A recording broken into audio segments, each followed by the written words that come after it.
मैंने अपने पिछले वीडियो में आपको बताया था कि what is colour management and colour management की हमें ज़रूरत भी क्यों है। आज मैं इस वीडियो में दो इम्पॉर्टेंट टर्म्स के बारे में बात करूंगा जो कि कलर मैनेजमेंट के लिए बहुत इम्पॉर्टेंट है, colour space and colour gamete.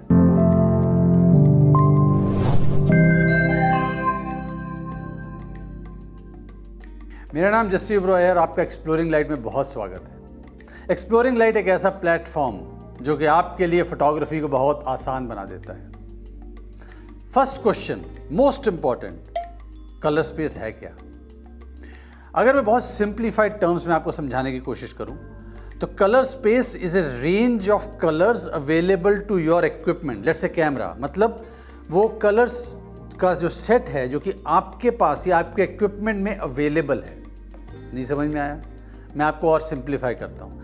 Let's say मुझे एक पेंटिंग बनानी है एंड मेरे पास ये एक कलर का सेट है।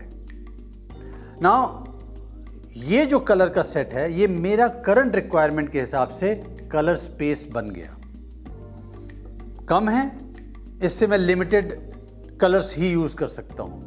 अगर मुझे ज़्यादा कलर्स चाहिए तो मुझे लार्जर कलर स्पेस लेना पड़ेगा। सो लेट्स से उसकी जगह पे फिर मैं ये ले लेता हूँ। सो जो अवेलेबल कलर्स है मेरे पास वो कलर स्पेस बन जाता है। एंड आपके जो कैमरा में ये जो कलर्स कैप्चर होते हैं ये तीन बेसिक कलर्स के फॉर्मेट में कैप्चर होते हैं, RGB, red, green and blue. जो भी इसके अलावा कलर्स आपको दिख रहे हैं जो कि आपका कैमरा कैप्चर कर रहा है, it's a combination of red, green and blue. और जब आप अपने कैमरे से शूट करते हैं तो आप ये कलर स्पेस को मेन्यू सेटिंग्स में जाके बदल सकते हैं। अगर आपको याद होगा तो आपके मेन्यू सेटिंग्स में दो डिफरेंट कलर स्पेस की ऑप्शन आपको मिलती है। बाय डिफ़ॉल्ट वो रहती है सेट sRGB पर, एंड आप उसको, जो कि स्मॉलेस्ट कलर स्पेस है, इसके बारे में अभी और बात करेंगे। एंड दूसरा जो एक ऑप्शन आपको मिलती है वो है Adobe RGB, जो कि लोग ये बोलते हैं कि वो ब्रॉडर या वाइडर या लार्जर कलर स्पेस है। कलर स्पेस आपको ये तो बता देता है कि आपके पास कितने कलर्स हैं।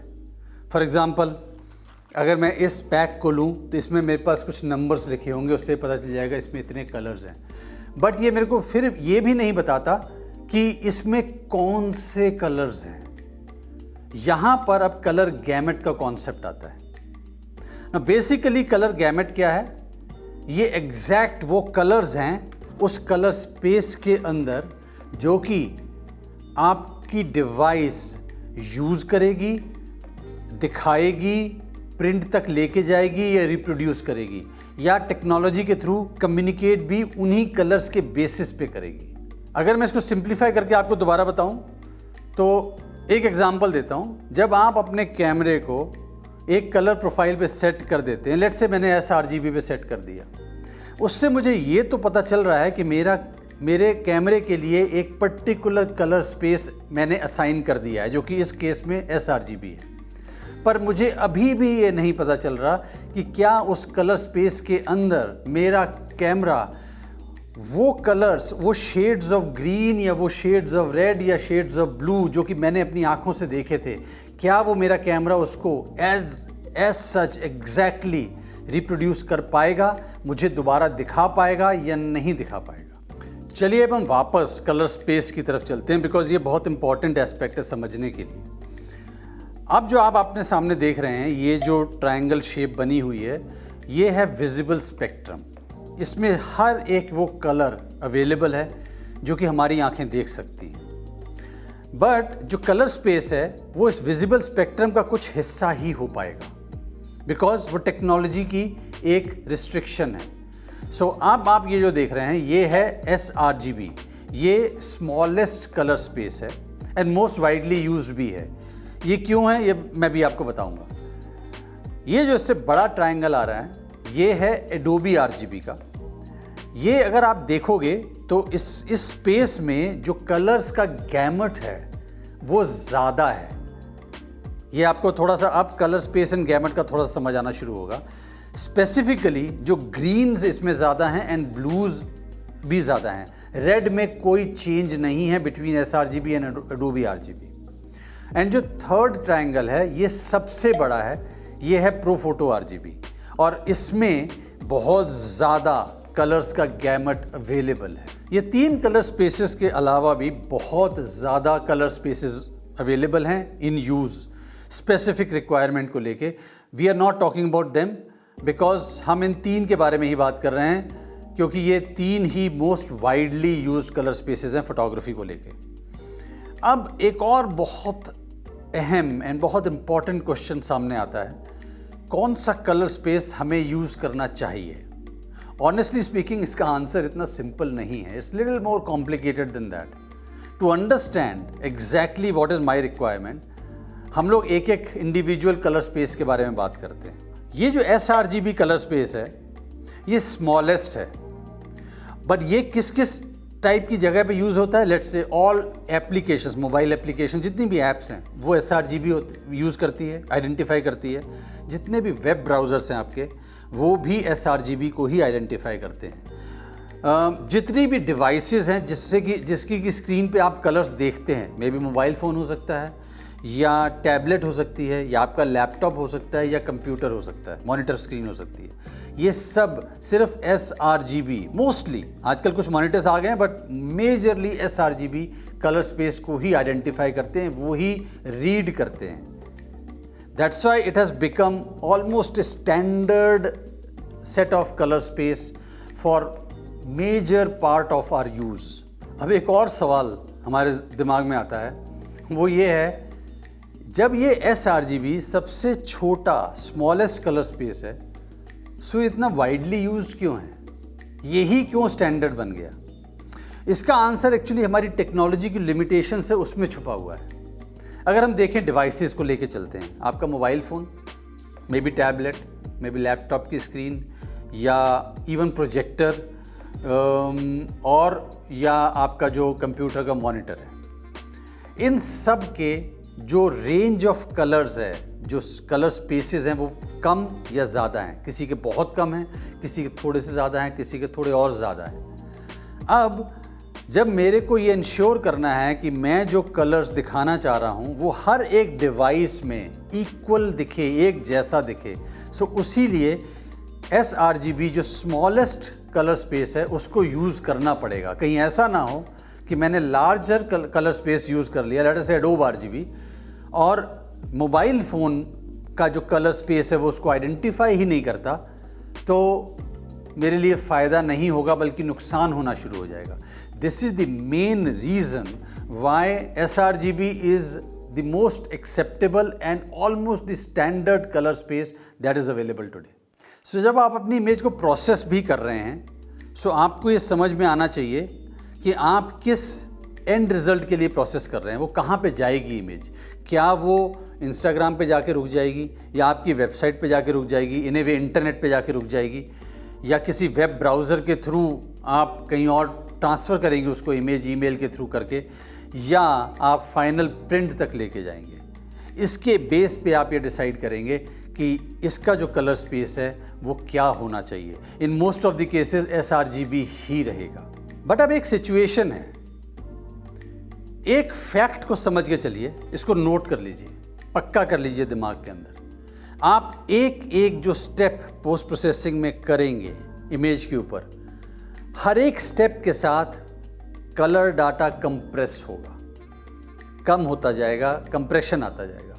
इसीलिए इट इज़ वेरी इंपॉर्टेंट कि जब आप पोस्ट प्रोसेसिंग करें, सो आप जो स्टार्ट करें वो थोड़े लार्जर कलर स्पेस से करें, क्योंकि आपके पास जब ज़्यादा डाटा अवेलेबल होगा, उससे फाइनल कंप्रेशन होते होते जब आप उसको सेव करेंगे फाइनल इमेज के फॉर्म में, JPEG के फॉर्म में, सो कंप्रेशन के बाद जो डाटा बचेगा वो आपका उतना सफिशिएंट होगा कि जो कलर्स आप डिस्प्ले दिखाना चाहते हो वो उतना ही आए। In short, start with larger space because it will automatically become smaller after compressions, and end में जिस समय आप सेव करोगे और कंप्रेस हो जाएगा, तो कहीं ये ना हो कि लास्ट में आके you start losing colors। इसलिए start with wide and end with small. और यहाँ पर जब मैं स्टार्ट कर रहा हूँ, this is where Adobe RGB and ProPhoto RGB come into the picture, because ये लार्जर कलर स्पेसेस हैं। Adobe RGB को Adobe ने इन्वेंट किया था sRGB के ऊपर इम्प्रूवमेंट लाने के लिए, and it is one of the most widely used colour spaces to begin with. For example, अगर मैं कैमरा में सेटिंग कर रहा हूँ तो मैं Adobe RGB करूँगा। जब मैं प्रोसेसिंग के लिए स्टार्टिंग कर रहा हूँ, अगर मैंने रॉ खींचा तो डज नॉट मैटर, मुझे वो डिसीजन लेना पड़ेगा at the time of starting the processing कि मैं कौन सा कलर स्पेस असाइन कर रहा हूँ प्रोसेसिंग को स्टार्ट करने के लिए। सो अगर आप Adobe RGB को देखोगे तो it covers almost, it renders almost 50% of the visual spectrum. अगर आप ProPhoto, एंड ये Adobe RGB एक्चुअली मेरे से पूछोगे तो I also recommend the same, but अगर आप ProPhoto RGB को देखते हैं, it covers almost the 90% of the visual spectrum. फिर एक क्वेश्चन आता है कि जब ये ज़्यादा करता है Adobe RGB से भी, RGB से भी, सो मैं ProPhoto RGB को क्यों सेलेक्ट नहीं करता? Why I still prefer Adobe RGB। But इस ProPhoto RGB में मेरे हिसाब से थोड़ी सी प्रॉब्लम है। अगर आप इसके ट्रायंगल को देखोगे तो ये ऐसे एटलीस्ट 13 to 15% जो कलर्स ऐसे कवर कर रहा है जो या तो हमें दिखते नहीं हैं या एग्जिस्ट ही नहीं करते, which makes my process little more complicated, and it is a complicated colour space to work with. हाँ, एक चीज़ आप ज़रूर समझ के चलिए, अगर आप ये देखोगे तो सिर्फ जो ProPhoto RGB है ये मोर सैचुरेटेड कलर स्पेक्ट्रम की तरफ एक्सटेंड होता है। sRGB नहीं होता, Adobe RGB नहीं होता। So if you are working on very highly saturated images, then you can opt for ProPhoto RGB as your main color space when you start working your post processing. In short, मेरा जो analysis है वो ये है कि अगर आप JPEG में शूट कर रहे हो एंड सिर्फ आपको वेब की यूज़ के लिए चाहिए, लेट्स से इंस्टाग्राम के लिए चाहिए या फेसबुक के लिए चाहिए या किसी ऐसे यूज़ के लिए, do not bother, set to sRGB in your camera and continue shooting. अगर आप रॉ शूट कर रहे हैं देन कोई फ़र्क नहीं पड़ता कि Adobe RGB है उसमें कि sRGB है।